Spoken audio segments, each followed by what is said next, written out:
Now, in just hours from now, the US vice presidential debate will begin in New York City. The fairly unknown men, JD Vance and Tim Walz, will face each other. It might be the first and also the last time that the nominees will take the debating stage, since the election campaign is already in its last leg. What both presidential candidates, that's Donald Trump and Kamala Harris, lack is compensated by their VPs. Trump comes from a billionaire real estate family. Harris comes from an academic family who entered her seat at California DA's office. But both Vance and Walz are running on their rural middle America roots. Tim Walz is a two-term governor and former congressman. He was first elected to the US House in 2006, but he has been leaning into his roles he held before entering politics. He keeps talking about his time as a high school teacher and assistant football coach. The situation is similar when it comes to his Republican counterpart. JD Vance is currently the governor of Ohio and came to political limelight through his memoir, Hilly Billy Elegy. He is highlighting his tough childhood and connecting his personal issues to the electoral context, be that childcare, abortion, or embracing Christianity late in his 30s. Vance is also actively backing Trump on every single comment to make sure that his past anti-Trump comments fade away before the election day. So once both the vice presidential nominees' resumes are kept side by side, as on your screens, their strategies appear to be the same. Let's now tell you what we know about the debate. The duration will be the same as we have seen in this election season, that's 90 minutes. CBS News will be airing on its broadcast network live at 9 p.m. local time.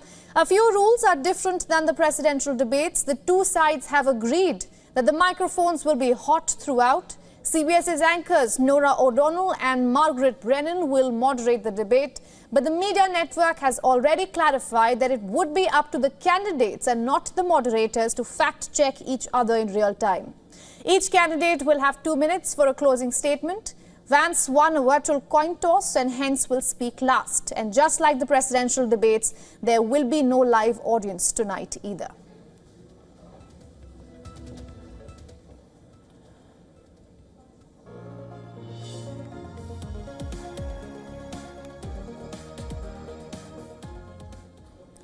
Now correspondent Susan Tehrani is joining us live from New York to get us the latest.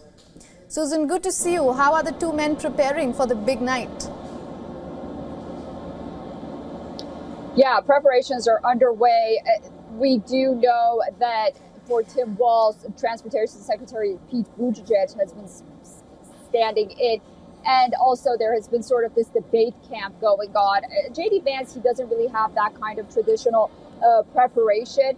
But it'll be very interesting to see how these two men try to really win the hearts and minds of the American people. As you mentioned, it's just one debate.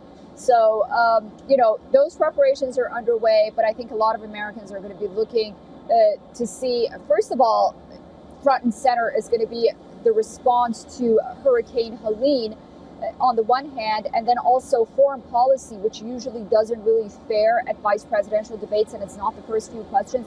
That's going to be front and center as well. Of course, the economy, immigration, abortion, healthcare as well. So, there's a mixed bag. JD Vance's challenge is going to be to try to not only stick to the issues, but also paint Tim Walz and Kamala Harris as an extension to the Biden administration and not a new face. JD Vance himself will have to answer for some of the controversial comments that he's made. Absolutely, it does seem so. Thank you so much for joining us and giving us all those updates, Susan. For all the latest news, download the WION app and subscribe to our YouTube channel.